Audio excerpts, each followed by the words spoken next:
Hi everyone, so now this is a bit of a different video. So basically a week or so ago, a while ago, I did this card and obviously it's got this little bit on the back. It's quite nice to make, but when I actually made this I came up with another idea for this, which is slightly different, and also it doesn't use diamonds. You can use whatever shape you want. I mean, you can with this one, but it's going to be a bit of a flexible tutorial, if I'm honest, today. It's not going to be quite so prescriptive as normally. Normally I tell you, you know, what size card you need, etc. This is a bit more flexible because of how it works. So that was the card we did before, and I like this because obviously you got the gaps. But I thought it'd be quite nice if you actually had a fill-in bit there and you had more space on the back. So let me present to you. It doesn't look very different, I know, but the one we're going to do today will look a bit different. So I'm calling it a trio of shapes card because basically it just involves any trio of shapes. You can use different shapes, you can use the same shapes, whatever you want. If you wanted to, you could go with and run with the idea and use more than 3. You could go and do 4 or 5 shapes, whatever you want to do. So the difference with this one is that when you open it, you've got a little card on the back, which then gives you a bit more room to write. It still stands up like a tent-fold card. Now, this one doesn't actually show it as well, but in my mind, what I had down that you'd be able to see, where before you couldn't see in between the gaps, you'd actually be able to see pattern paper, but actually, the way it's turned out, you can't see that much. But it depends on what shapes you're using. So, this is the one that I've done, and this was using the Wallace and Gromit toppers and papers from Craft Stash. They had them on offer for like £2. I don't know if they've still got them in, but if they have, I'll link them below. But yeah, I thought it was quite cool. So that's what we're doing today. Now this one, as you'll see, this circle is bigger than the 2 outside circles, only by a little bit, but it is. So you can mix up your sizes if you want to. You can do whatever you want. So basically today, I thought we'd have a go at a man's card, and I'm going to change the shapes. It's not going to be a line of circles. It's going to be slightly different. So today we're going to be doing cogs, because I thought it's a good card for a man, and also just sort of shows, I know these are circles still, but you could do it with stars, you could do it with hearts, you could do it with squares again, diamonds, whatever you want. So I've cut out a piece of card. Now, as I said, you can change this size. So this piece of card is actually 3 1/4 inches by 7. And I've just scored halfway at 3 1/2, okay, and made myself like a mini card blank. Now, the reason I came across this particular dimension for my card is because this width here is the same width as one of the cogs. So if you look, can you see how on the sides here you can't see any card? So I deliberately did it so that it fitted within that that dimension there. You can see. Okay, so what I'm going to do is you just need to cut yourself out 3 of whatever shapes you want, whether that be 1 large, 2 small, whether that be 1 of each different size, whether that be 3 the same, whatever it is you want to do, and then cut yourself out your matte layer and your pattern layer to go on top. So I'm going to go ahead now, and I'm just going to stick my mats onto my patterns onto my mats, and my mats onto my base cards. Okay, so I'm going to go ahead and do that now.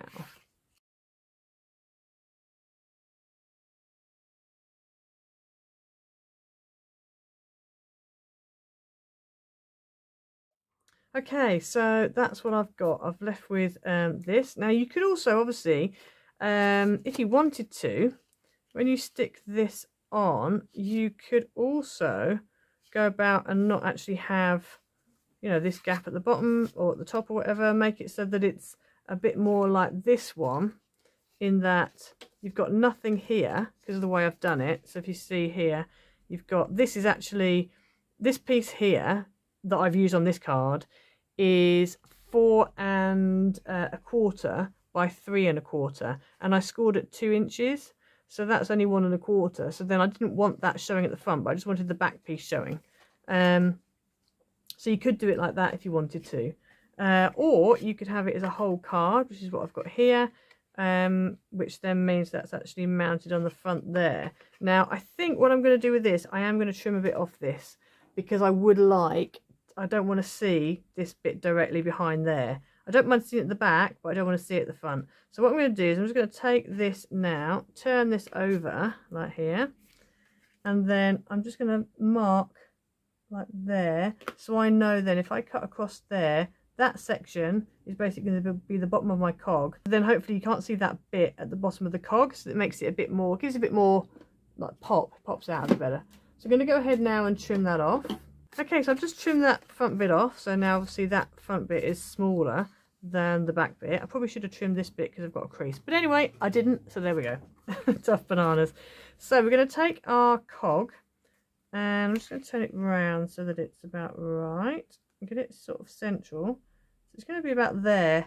Now you can see the card at the back there, but that doesn't matter because we'll be covering that up with another cog. So what I want to do is I'm going to bring in a template, because there's not really any way of actually showing you exactly, like, you know, measurement wise how you do this. So I've made myself a very rough, and it is very rough, template. This is 6 inches by 6 inches. As you can see, there's a corner missing. It doesn't matter, it's fine, as long as you know roughly where 6 inches is. Now if you wanted to, you could do this on your scoreboard, but I like to have the actual area that I'm working with. As I said, I wish that extended, but it was just the offcut of the piece. So what I'm going to do is I'm going to take this and I'm going to lay this on so that it is central. Okay, so that's going to be there like that.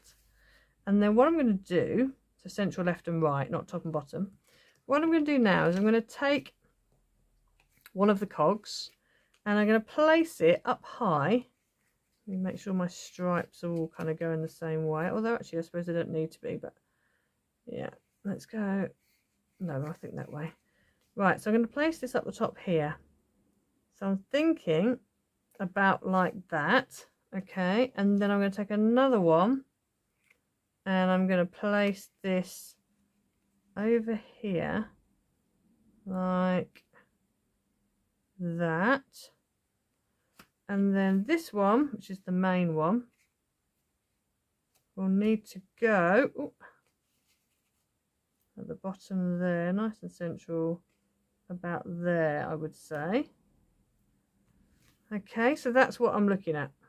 So what I'm going to do now is I'm going to backtrack because I want that to be at the front and then these to be as they are. I could change it round. I could have that in front of that one, have that one behind it if I wanted to, but I think I prefer it like that. So what I'm going to do now is I'm going to backtrack. So I'm going to take this one off and I'm going to take this one off, and then I'm going to work on this one. So this one here, I'm just going to literally make a little mark here, draw around the outside of it onto the card. You're not going to see this card base anyway, so it's fine, like that. And then I'm going to go ahead and add some glue. Now, one thing I did do on the other video that I showed you a week or so ago, I actually didn't use foam pads, but for this one I am, because it does give you a bit more dimension. So let's get this back in the middle again, where we want it to be, like that. And then let's get the old the angle going on the stripes, about like that, I think. And then where I've just drawn that pencil line, I'm just going to stick that down. So that now stays within that. I've got a little bit out there, but it's I can shimmy that. There we go. So that, I'm just going to let that stick down. So there's your first cog down already. And what I'm also going to do is I'm just going to make a little line on my template so I know where the sides of my card need to be. And that just means if I move my card like I just did just then, at least, you know, I haven't got to keep, I can just literally, I can see where I need to place it. I need to place it there. Happy days. There we go. Right, so next we're going to take another cog, and that's going to go here. Now this one I am going to put on pads, but I'm not going to go too thick with my pads because I've actually chosen very thick card, and I shouldn't have done that, but I wasn't thinking about that at the time. And then I'm going to stick some pads on. Okay, so I've put my pads on the back. Now I'm just going to turn this over, line this back up here like that. Take this. Now I know that that's where It's kind of that line there. So there's a bit of a guesswork going on here. It's going to go through there. Okay, it's about here, I would say. And then, oh, I need to turn it, unless I'm going to have my stripes a different way round. So I think about there. Let's just turn it over, see if I've got any. No, I haven't got any pads showing, so that's good. So that's that one. And then last but not least, we've got the other one, and that's going to go on the front there. Now this one I'm actually going to put on bigger pads, because then it's not quite so, I just feel like it just needs to pop a bit more. Obviously it's going to be more postage, but it's fine. That's the price that I'm willing to pay. Okay, so I've realised, I've tried doing some pads with this, but I've realised that because that front cog is your main piece, you do need to go with foam tape, really. So I'm going to go ahead now and just cut some chunks of foam tape out. Now I know that none of that front flap is going to be seen. So because I know that, I'm going to go ahead and just add some foam tape on that bottom bit there, because I know it's definitely not going to be seen. So I'm just going to place this back on, and so this is why it's not really a prescriptive card as such. You kind of have to use what you've got and kind of figure it out roughly what you're doing with what you've got. I'm just drawing a little line underneath here on the card below so I can see what my card covers. Okay, so it's going to be about like that, and so I can see roughly where my card covers. So yeah, it's just a case of getting enough foam tape on that you've got a nice sturdy card without kind of overdoing it and it poking out above the shape. So I'm going to do one there, and I'm just going to put another piece on top of here. Now I'm aware that my bottom pad is not the same as my top pad, but it's fine. I'm going to go like that, and then if I just lay this on top, yeah, that's about right actually. Okay, cool. So let's take the backing off of this. It really is just having a go yourself and seeing what works and what doesn't. Okay, so that's that. Now this is going to be a very chunky card. It's not going to fit through the post, but to be honest, I hand deliver most of my cards anyway. Oh, let me just make this straight. Like that. Right, I need to get my stripes kind of going the same way. I reckon about there. Yeah, that's good. Okay, so that's that. I don't need this anymore, so I can put that away. And then it's just a case of embellishing. So I've got these, which are out of an old embellishment kit, and I'm just going to put them on. Now that doesn't quite go in because I haven't left enough space with the pads. That one does, so I can stick that straight down. You can stick them on before you start if you want, but with the other one that I did, this one, the ladies one, the paella, I would have lost too much of the cake and too much of the dog if I'd have actually stuck them onto the circles first. So that's why I'm adding them after. And also because, so yeah, because you might decide that you actually want them above your circles, or you might decide you want them below, you know, like I'm doing here. I'm putting them below the circle above, kind of thing, if that makes sense. So this one here is not going to fit because of the foam tape, so I'm just going to chop a little bit off and see, and that pretty much, yeah, that fits. So that's good. So I'm going to stick that one down, and then all we've got left to do is we just need to do the greeting. So it's quite I mean, it's a relatively quick card. Obviously cutting everything out is the bit that takes the time, but putting it together is quite quick, and you really could do whatever you wanted to. And then we've got the happy birthday on the front, and that is going to go on pads, but they're going to be very thin pads because I really can't afford to be adding a lot more bulk to this. And then all we need to do is work out what you want to do on the inside. So on this bit here, I'm probably going to do, I think I'm going to do what I did with the paella card. I'm just going to do a bit of a matte layer and then a bit of pattern paper folded in half that will become my kind of card inside. So it will give me a bit more space to write, although I have got quite a bit of space in there to write, but it'll give me a bit more space to write. But but it'll also mean that you know, I've got a bit of interest when you see through. So that's like that. Let's stick this on here. Happy birthday. Like that. So there we go. So that then stands up. Yeah, it looks nice. So when it stands up, you don't really see that bit behind, but that card is there. But when it's flat, you will see it. So let's open this up. So as you see, I've got a bit more space on this one than I have on this one to write. So that's only got a little tiny amount on that one. So what I'm going to do is, let me have a look. I might actually, I think what I'm going to do is, I might do a border here of card and then just leave the top bit blank to write. As I said, it's really up to you how you want to do this card. There are so many different options, possibilities, etc. So I'm going to go ahead now and cut out some paper and I'll come back to you. Okay, so I went ahead and cut myself out a 3 by 3 1/4 rectangle, which is going to fit just inside this card here. And then I cut myself out a piece of pattern paper, single-sided pattern paper. I'm not sure where this is from. I have a feeling it's a do craft paper, but I don't know. And this one is 2 3/4 by 6, and I've just folded it in half there, and so that's going to be obviously where you can write. So if you wanted to, you could fill that whole section, or you could just write here, but it just gives you a bit more space. So I'm going to go ahead now and stick this down inside the card. This also helps reinforce the back of your card as well. Now I've used very thick card. I've used thick card for the mat, I've used thick card for the base. The only thing I haven't used thick card for is the paper.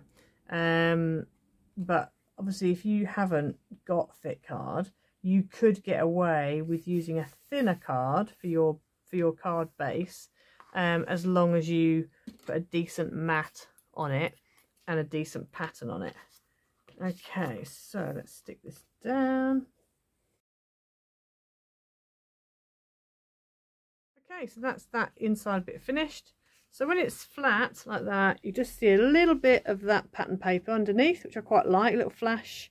And then obviously when it stands up, that's sort of what you see there, and you can sort of see through to there, and obviously you've got space then under there to write what you want. So yeah, so that's that one. As I said, this is another one, very different. If you wanted to, I could have done it that way around. I could have done a slimline tall one with it going up. You could really just go for it, and I've only used circles on this one, but you could literally do what you want. All you need is, you just need to work out what size your little back stand needs to be, with relation to the width and the relation to the shape of your card. So if you want, you know, a long thin one, then you probably don't want to go, you know, I mean, I didn't want to come out the end here, for example. I wanted to make sure I stopped sort of there, and I went off the first circle. So yeah, just sort of go, you know, do what you want really with it. There's all sorts you could do. You could do it with hearts. It'd be quite nice with hearts. Maybe you could do like a little set of 5. If you want to see if you made it slightly smaller, made these, you know, not quite so large, or maybe you had a big one at the front and then 3 or 4 smaller ones behind. I don't know. It's, you know, you could really go to town. This would definitely work better on a larger card than a smaller card. So what I mean by that is, this footprint here is 6 by 6. You might struggle going smaller because you then wouldn't have that much space behind.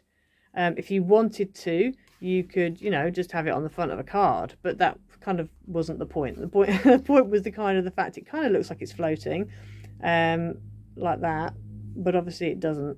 It's not, because you've got that bit at the back. So it's similar to the one we did before, but just a slight tweak. So yeah, have fun with it. See what you can do. Christmas, you could have loads of fun with it at Christmas, especially if you have like larger die cuts or whatever. There's literally loads you could do with it. So hopefully you'll have a go. I hope you don't mind it being so similar to the one I did the other week, but I just wanted to share it because it just is another way of doing it, and it just gives you more space to write, really. So yeah, please like and subscribe, hit the notification bell, leave me a comment, and we will see you next time. Bye.